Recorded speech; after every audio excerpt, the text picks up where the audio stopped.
Assalamualaikum warahmatullahi wabarakatuh. Madayawg maayong adlaw kaninyong tanan. Magandang araw sa inyo lahat. Importanteng mabigyan natin ng suporta ang kampanya ng Department of Health laban sa dengue. Nakakamatay po ang sakit na dala ng lamok na may dengue na maaaring namumugad sa ating mga pamamahay at mga komunidad. Lahat tayo ay nanganganib na maging biktima ng sakit na ito. Magkaisa po tayo sa adhikain na makontrol ang pagdami o paglaganap ng mga lamok na may dalang dengue. Ngayong Dengue Awareness Month, tandaan natin na bilang mga mamamayan, mahalaga ang ating papel para sa pagsugpo ng dengue.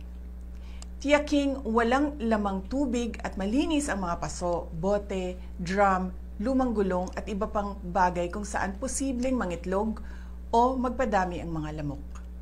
Sa loob ng bahay, i-check ang mga kurtina, drawers, ilalim ng sofa, aparador, at mga bagay at lugar na posibleng pagbahayan ng lamok. Proteksyon din laban sa lamok, ang mga screen sa bintana at pintuan at kulambo. Magsuot ng tamang damit katulad ng long sleeves at pantalon, lalo na tuwing madaling araw at dapit hapon. Nakakatulong din ang paggamit ng insect repellent. At sa ating mga komunidad, lumahok tayo sa mga clean-up drive.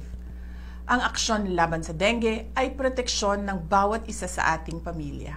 Ang lahat ng ginagawa natin ay para sa Diyos sa bayan at sa bawat pamilyang Pilipino. Syukran!